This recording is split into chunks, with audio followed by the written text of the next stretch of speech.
From the beautiful Finger Lakes region of upstate New York, this is the Dental Lighthouse Podcast. We take questions from anyone in the dental profession and discuss what it takes to win not only in dentistry, but in life. Business, leadership, relationships, parenting, health and wellness, money management, nothing is off limits on the Dental Lighthouse Podcast. I'm Jason Tenori, your host, and have over 20 years of experience to pull from. Learn from my mistakes and let me help you collapse time so you can become the best version of yourself. Yo! And going back and listening to this content, I decided to break this recording, this musing up over two parts. So today is part one. We're going to be talking about bonuses and incentive and profit sharing plans for individuals. And next episode we drop will be part two, where we talk about bonuses and incentives and profit sharing plans for teams. So hope you enjoyed part one, and I will see you on the other side. Dr. Jason here, Dental Lighthouse Podcast. It's been a minute since I've done a couple ramblings or musings. I'm not sure when this podcast or this episode will be dropped, but I've actually been quite busy interviewing people. And I don't typically interview people for the podcast unless I think they're going to bring a tremendous amount of value and they don't have anything to sell. So over the last couple of weeks, if you haven't already listened to them, they're coming or they're already dropped. Two really good interviews. One with my accountant, Scott Haberman from Eide Bailey, talking about am I ready to be a DSO? And then another one with CMO Share, Ryan Gross, just a savant when it comes to data related to marketing and market trends and how to insulate yourself from the looming, if not present, recession. So I've been doing those interviews, but has been a minute since I've done just a solo rambling. And as you guys know, what's I'm looking for, the source of these ramblings, of these musings, really comes from conversations I'm having with one-on-one clients and in the group coaching, in the group coaching conversations. And it's amazing to me that I'm having these conversations with like super intelligent people and trying to advise them and trying to work through things. And in the back of my mind, I'm always thinking, man, this conversation could benefit so many people. We're talking about such real and relevant things that I wish more people were privy to this conversation. That's one of the main reasons I like to do these types of episodes, protecting my clients' anonymity. I don't want them to feel like I'm throwing them under the bus, but man, the stuff that we're talking about is like real. It's like relevant stuff. You guys have heard me joke when we talk about team meetings, where I have a specific agenda, as you guys know, that I feel can pull out real issues and you can have a conversation about these real issues versus, most of you guys, before you kind of learn the right way, have team meetings that talk about nothing, right? That talk about, you guys are having a heated conversation about what color scrubs to wear on Thursday or, what flavor Profi paste should we be running out of the hygiene department. Nobody cares. And that's how a lot of docs run their team meetings. And that's why they stop doing them, because you're not talking about relevant information. So when I'm having these conversations with coaching clients, it's like real stuff. It's like relevant stuff. And secretly wish that you guys could be a fly on the wall for the conversations. But the next best thing is for me to kind of communicate these things to you. So I'm going to unpack a couple things. Maybe it'll be one episode, maybe it won't be. I don't know. The first one is incentive plans and bonuses and profit sharing and all of these things, right? So for whatever reason, it's been a hot topic, a relevant topic over the last really month with a number of calls. So what I wanted to do today at a high level, I can't get super granular on any of these, but at a high level, I just want to go over some of the incentive plans, both for individuals and for teams that I have incorporated over the last 25 years. Some of them have been and continue to be wildly successful. Some of them have fallen flat on their face. And it really just comes down to they all work, but who are we using them on? An underlying theme of these types of incentives is if you're looking to incorporate some type of bonus or incentive to get C players to become A and B players, it never happens. Said another way, if you're looking to incentivize people to do their baseline job, in my world, we call it their roles and responsibilities of the seat that they're in, the checklist, the tasks associated with the roles and responsibilities of the seat that they're in. It's just been my experience, and maybe you'll be better at it than me. It's been my experience that it's nearly impossible to motivate someone to do their baseline job. Now, if you have someone that's doing their baseline job and they're an A and a B player, and you're already paying them well, and you're looking for a way to share the wealth, you're looking for a way to incentivize them to go from good to great, you're looking for a way to create a system that can be mutually beneficial to the patient, to the practice, and to the employee, then some of these might be programs that you could consider. So let's talk about a couple on an individual basis, right? And then let's start with clinicians first. So there's a couple classic ones with clinicians. We'll start with the dentist. Most of you guys are paying your associates a percentage of some kind of revenue, either a percentage of collections or a percentage of adjusted production. I'm a huge proponent of paying a percentage of adjusted production. You've heard me talk about why in other podcasts, so we're not going to go down that rabbit hole. But for the sakes of this discussion, let's just say we're paying our associates a percentage of adjusted production. And that percentage is going to be dictated by what the market suggests is fair. Are they a general dentist or a specialist? Geographically, is it our associates in super high demand or super high supply? But for the sakes of this conversation, let's just say it's 30%. So at a base, 30% of adjusted production is how associates get compensated. Now, typically there's a daily minimum as well. If you're doing things the right way, you should never have to entertain that daily minimum. If you have an A or a B type of associate and you're looking to incentivize them to take more CE or to expand their skill set or to work more efficiently or to, work out of a couple chairs instead of one chair, and they're on board, one of the things that you can do is increase that percentage on a monthly basis, depending on the amount of adjusted production they do. So a typical formula, and it's going to be different for everybody, but a typical formula would be, okay, I'm going to pay you 30% of adjusted production every month up until $80,000. And as soon as you go north of $80,000 in any particular month, let's say 80 to 110, then the compensation is going to be 32% of adjusted production. And anything from 110 to 140 is going to be 34%. And anything north of 140 is going to be 35%.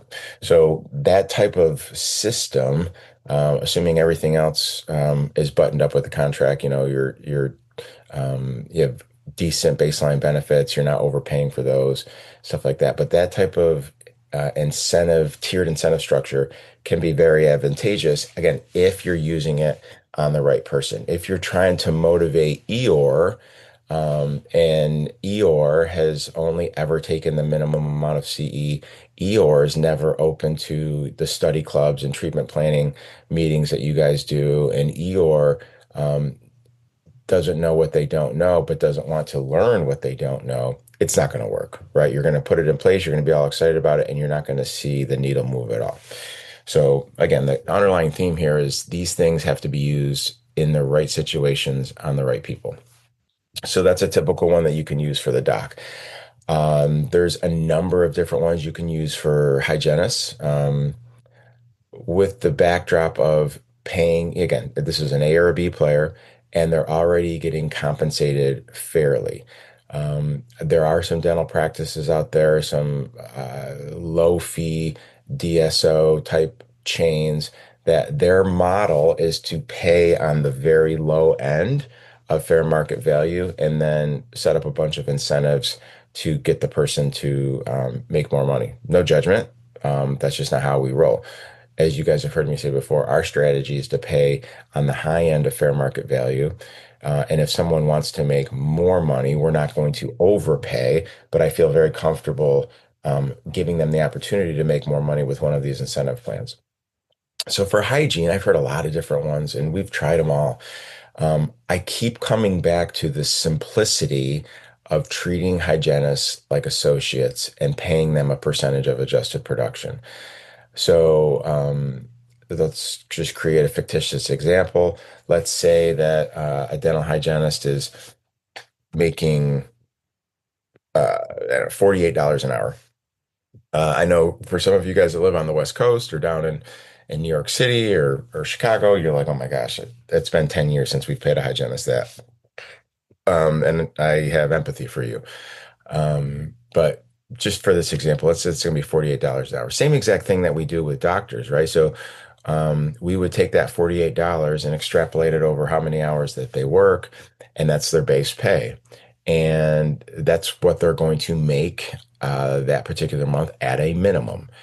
We would compare that number with a percentage of adjusted production. Now, again, the percentage is going to be based on all the things that we talked about as far as the percentage with the doctors, right? It could be anywhere from 25% to 35%.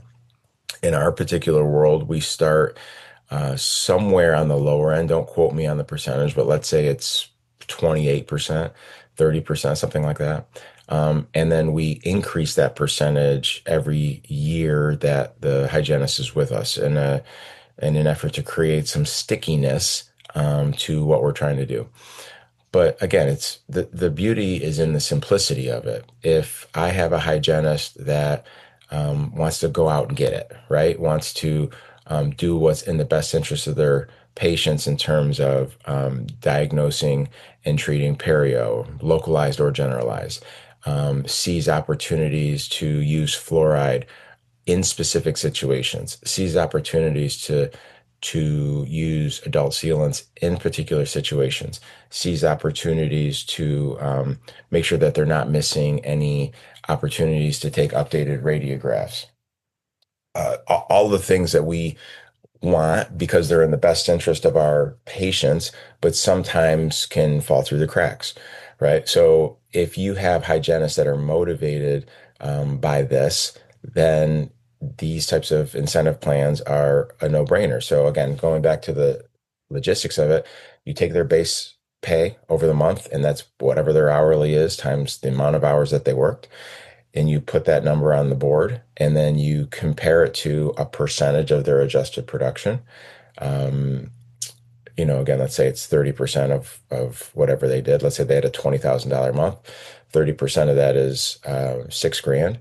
So is that $6,000 higher than what their base pay was? If it is, then that's what they make. If it wasn't, then they make their base pay. Super simple, very easy, and moves the needle for the right people. Again, you're not going to find this motivating for someone that has always done their hygiene a specific way and you're trying to change behavior and you're dangling a carrot in front of them and it doesn't move the needle. Again, these are for A and B players, not for C players.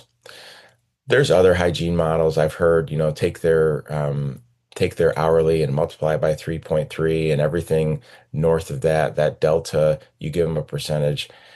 I'm too simple-minded to track all that. And I've heard the argument, well, have the hygienist track that. It's just too complicated. Again, if it's working for you, awesome. You continue to do it. I just want simplicity. I want to be able to explain something to someone in a minute or two and not have to have all of these caveats of but don't forget this and don't forget that. It just makes it overly complicated and it doesn't serve anyone. A couple other individual incentives that work. Again, we could talk for hours about this. Um, let's look at someone who's in charge of your dental supplies. One of the first things that I look at with new clients or low-hanging fruit is what are they spending on dental supplies? So the first thing you got to do is make sure everything's getting categorized correctly. And then we get to work on trying to address the dental supply bill. A lot of clients that I start engagements with are in the 6, 7, 8% range. And the reasons for that are always the same. The assistants have no idea how much inventory they have because they're using cabinetry with closed doors, or they get sucked into the 2 for 1 or 3 for 2 deals, and which makes sense initially, but once you actually like look at history, it never makes sense because you basically just have inventories sitting around. So you have to have a goal of what you want your dental supply to build to be. And for the sakes of this conversation, let's say it's 5%. So I'm taking that number, 5%. I'm giving them a particular budget. You can use 3 months of previous revenue, whatever you guys do to set budgets. And then you got to have one person in charge of ordering. There's multiple people that can let this one person know what you guys need, but one person's ultimately in charge of it. And then again, from a individualized incentive, I would say to this person, okay, here's the goal. It's 5%. And for every dollar below 5%, I will split some of that delta with you. So you have to decide what a fair amount is. Could be 25%, could be 50%. It could be a significant amount, right? As long as you're crystal clear on, what the goal is, how they accomplish the goal. This goes without saying, but it has to be within the confines of the core values. We're not going out and searching for black market stuff. But with a little bit of due diligence and a little bit of refinement of your systems on inventory control, you should be able to predictably get dental supplies a couple percentage points below where you're currently at. Again, assuming that they're not in control. But again, most of our organization is at 5% or lower. So I wouldn't expect to be able to go to 3% like that. So I'm happy with 5%. We use some high-end products, and I am not telling the doctors specifically what to use. So we do have 6 or 7 different bonding agents throughout the organization, and everyone's got their own burr block that they like, and that's just not a hill I'm going to die on. One final incentive for individuals could be if you have a rock star practice manager, office manager, practice leader. Um, I have in past situations, someone that I feel I have an ownership mindset with, someone I feel that um, behaves like an owner, and I want to reward him or her for helping me take my business from, good to great. There's different things that you can do, kind of using the same philosophy that we just unpacked with the dental supply person. In regards to office managers, I have used incentives that focus both on revenue and on wage expenses. And let me unpack each one of those. From a revenue perspective, those of you guys that work with me know that I am a humongous proponent of calculating projected adjusted production. So I get all of these P&Ls from listeners like you guys, and I appreciate you reaching out, my clients, and it's got a adjusted production number and it's got a revenue number on top. And even if their collections is 100% of adjusted production, my first question is this adjusted production number good? What were you projected to do? And typically the way that we figure out that projected number is we look at the previous 3 months. We look at what each provider has done on an hourly basis, both in terms of doctors and hygienists. And then we take that number, we add 5% to that hourly number, and then we extrapolate that number over the amount of hours we're expecting them to work over the next month. And that's what we're projected to do. So we should have an idea on what an office is projected to do. And at the end of the month, when we see what our real adjusted production number was, Did we hit it or did we not? And again, it's just data, right? Like no judgment. This isn't a time to get happy or get sad. We look at the data and we say, huh, we didn't hit it. Why is that? And you start to peel back the onion. We've talked about that at previous podcasts. But if you know what your adjusted production goal is, let's say it's $250,000 in a particular office, then whoever's really in charge of moving the needle, it could be an office manager, it could be a front desk lead. I would say to them, okay, our goal is $250,000 from top line revenue. And your incentive is for everything above and beyond that. I will share 10% with you. So if the goal is 250,000 and you guys end up doing 270,000, that's a $20,000 delta. 10% of that is 2 grand. So that's a very healthy incentive for someone that's in charge of your front desk, holding your front desk together. Now, I do believe a couple of caveats here. I do believe that these things should be capped, right? So if your goal is 250,000 and for whatever reason you guys have a $350,000 month, um, maybe a little unrealistic, but just to hammer my point home, the top end of these incentives should be capped, right? So maybe it's $1,000 a month. So maybe it's $1,500. It depends on your particular situation, but protect yourself. The other thing that goes without saying is there has to be some protective measures in place to make sure that the office is profitable. The last thing that you can do, and I've made these mistakes, is set up all of these incentive plans, and the first lever that needs to be pulled is profitability. We need to be profitable. We need to have some level of cash flow in order to pay these out.